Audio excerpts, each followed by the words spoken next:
Shri Venkateswara gold తాకట్టులో ఉన్న మీ బంగారాన్ని విడిపించి కొనబడును.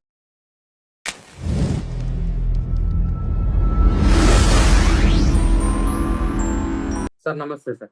నమస్తే సార్, సిద్రి అప్పలరాజు గారు తన కొడుకుని కాపాడుకోవాలనే ఉద్దేశంతో చేసిన పనులు ఒక్కొక్కటి బయటకు వస్తుంది. రీసెంట్ గానే చనిపోయిన వాళ్ళ మదర్ ఒకటి చిన్న క్లిప్ ఒకటి బయటకు వచ్చింది మాట్లాడని. ఆ మాట్లాడిన మాటలు వింటారు 2 తెలుగు రాష్ట్రాల్లో ఉన్న ప్రజలు కన్నీరు కార్చేస్తారు. ఎందుకంటే అంత చిన్న కుటుంబంలో ఉన్న వాళ్ళని ఒక మంత్రిగా చేసిన వ్యక్తి, అధికారం కోల్పోయిన ఒక వ్యక్తి ఇలా చేస్తే అదే అధికారంలో ఉంటే ఏ విధంగా చేసేవాడు? ఇల్లు కొనిపిస్తా అని చెప్పేసి, తర్వాత డబ్బులు ఇస్తా అని చెప్పేసి అన్ని మాయమాయ మాటలు చెప్పారంట. తర్వాత ఆమెను బెదిరించడం కూడా జరిగిందంట. అసలు ఇట్లాంటోళ్ళని ఏ కోణంలో చూడాలి సార్? ఒక అభాగ్యుల పైన ఇంత జాలి దయ లేకుండా ఎలా ప్రవర్తించగలుగుతున్నారు? ఇవాళ నేను ఉదయం లేవగానే ఆ తల్లి వీడియోనే చూశాను. నిజంగా చెప్పాలంటే హృదయం కలిచివేసింది. అంటే అమాయకత్వంతో స్వచ్ఛమైనటువంటి మనసుతోటి ఆ తల్లి పడుతున్నటువంటి ఆవేదన, ఆ తల్లి కళల్లో ఉన్నటువంటి నిర్వేదం, తన బిడ్డ ప్రపంచంలోనే అందగాడనేటువంటి ఆ తల్లి భావన, ఆవిడ కూర్చున్న పద్ధతి, మాట్లాడేటువంటి పద్ధతి, ఆ మాటల్లో ధ్వనించినటువంటి ఒక అంటే బాధ ఉంది, తీవ్రమైనటువంటి కక్ష ఉంది, వ్యవస్థని ప్రశ్నిస్తున్నటువంటి ప్రశ్న ఉంది. జాగ్రత్తగా కనుక మనం గమనించగలిగితే ఆవిడ ఒక రకంగా సొసైటీని ప్రశ్నిస్తాను, ఇవాళ ఉన్నటువంటి రాజకీయాలను ప్రశ్నిస్తాను, ఇవాళ ఉన్నటువంటి మనుషుల మనస్తత్వాన్ని ప్రశ్నిస్తాను. ఇంతటి చండాలమైనటువంటి సొసైటీలోనే మనం బ్రతుకుతున్నాం అనేటువంటి ఒక రకమైన నిర్వేదం కూడా ఆ ఏ రకమైన చదువు లేనటువంటి ఆవిడ మాటల్లో నాకు ధ్వనించింది. కారణం ఏంటంటే ఒక సాధారణమైన కుటుంబం, అతను గొర్రెలు కాసుకునేటువంటి వ్యక్తి, జరిగింది యాక్సిడెంటే కాదంటలేదు. కానీ 18 సంవత్సరాలు నిండినటువంటి నిండిందా నిండలేదా అనేది ఇంకా నడుస్తాం. అతను బైక్ తీసుకెళ్ళటం అనేటువంటిది సరే, ఇవాళ అందరూ పిల్లలు కూడా నడుపుతున్నారు.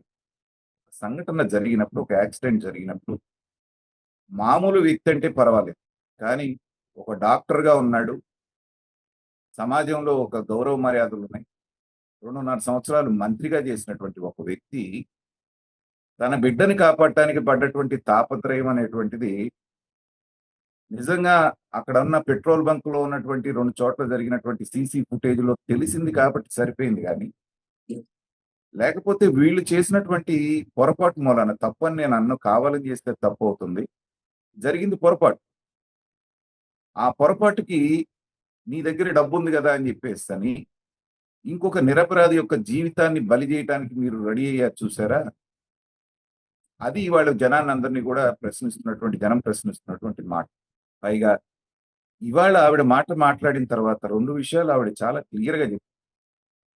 మీ దగ్గరికి వచ్చి బేరసారాలు చేశారంట కదా, ₹1,00,000 ఆఫర్ చేశారంట అంటే ఆవిడ మొహంలో ఎంత అసహ్యంగా పెట్టి మాట్లాడింది అంటే, అంటే వాళ్ళు మాకు 1,00,000 ఇస్తారంటయ్యా, దానికి కాను మా కొడుకు పోయింది పక్కన పెట్టేసి మా కోడలు వెళ్ళి వాళ్ళ ఇంట్లో పని చేయాలంట అని చెప్పి ఆ బాధను దిగమింకుంటూ ఆ తల్లి మాట్లాడిన మాటలు చూస్తే నిజంగా వీళ్ళు మనుషులా రాక్షసులని.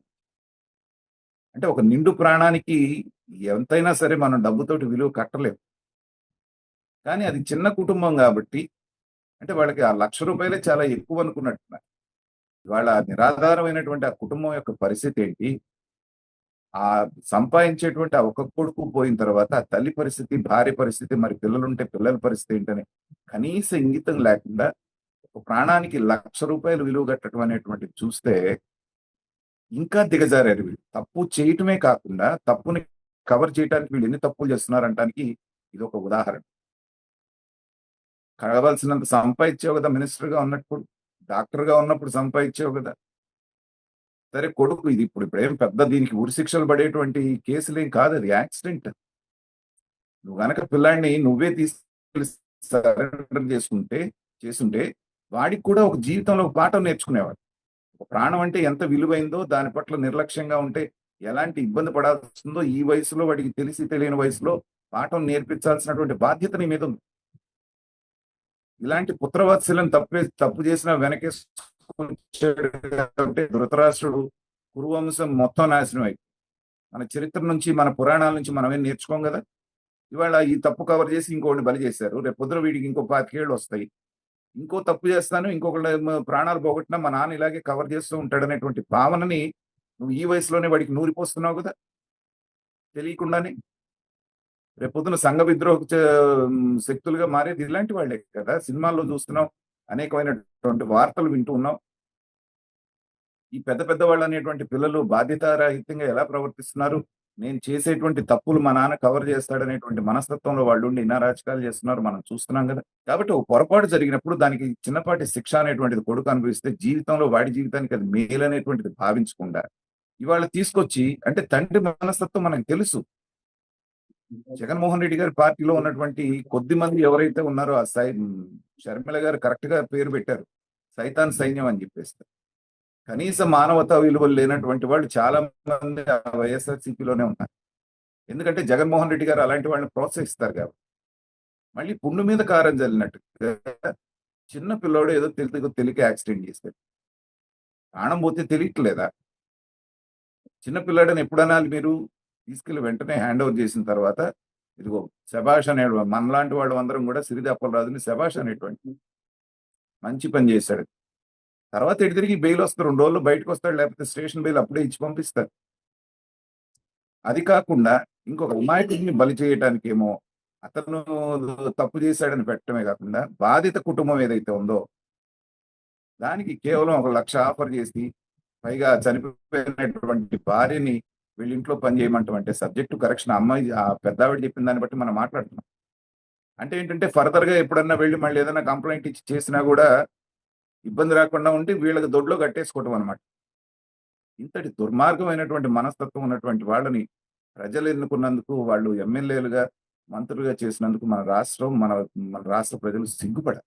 కాబట్టి రాజకీయ నాయకులు ఎవరైనా సరే బాధ్యతగా ప్రవర్తించాలి. ఎందుకంటే మీరు ఒక 2 లక్షలు 3 లక్షల మందికి రిప్రజెంటేటివ్ గా పనిచేశారు. మంత్రిగా పనిచేసినప్పుడు 5 కోట్ల మందికి రిప్రజెంట్ చేశారు. చేసినప్పుడు మీరు ఇంకెంత బాధ్యతగా ఉండాలి? మీ జీవితం అనేటువంటిది, మీ ప్రవర్తన అనేటువంటిది ఆ కామన్ మ్యాన్ కి ఒక ఎగ్జాంపుల్ సెట్ చేయాలి. కానీ ఇలాంటి ఎగ్జాంపుల్ సెట్ చేస్తున్నారు అంటే ఏంటంటే ఇది ప్రమాదకరమైనటువంటి పోకడలు. ప్రభుత్వం తీసుకోవాల్సిన చర్యలు సత్వరంగా తీసుకుంది. ఆ సీసీ ఫుటేజ్ ఆధారంగా ఇచ్చేశారు. కాబట్టి చట్టపరమైనటువంటి చర్యలు, ఆ పిల్లాడి మీద కక్ష కట్టాలని కానీ లేకపోతే కావాలని చంపాలని చేశాడని కానీ ఎవరూ అంటలేదు. కానీ చేసింది తప్పైనా పొరపాటైనా దానికి సంబంధించినటువంటి ఆ శిక్ష ఏదైతే ఉందో అది అనుభవిస్తే రెండోసారి జీవితంలో పాఠం నేర్చుకుంటాడు ఆ పెరిగేటువంటి పిల్లాడి. అతను కూడా మనం నేరస్తుడిగా చూడాల్సిన పని లేదు. అతని పట్ల కూడా సానుభూతి చూపించాలి. కానీ తండ్రి చెడగొడుతున్నాడు పిల్లాడి. కాబట్టి ఇది విచారించదగ్గ విషయం. ఇప్పటికైనా అతనికి బుద్ధి తెచ్చుకొని చట్ట ప్రకారంగా నడుచుకుంటే బాగుంటుంది అనేది నా భావం.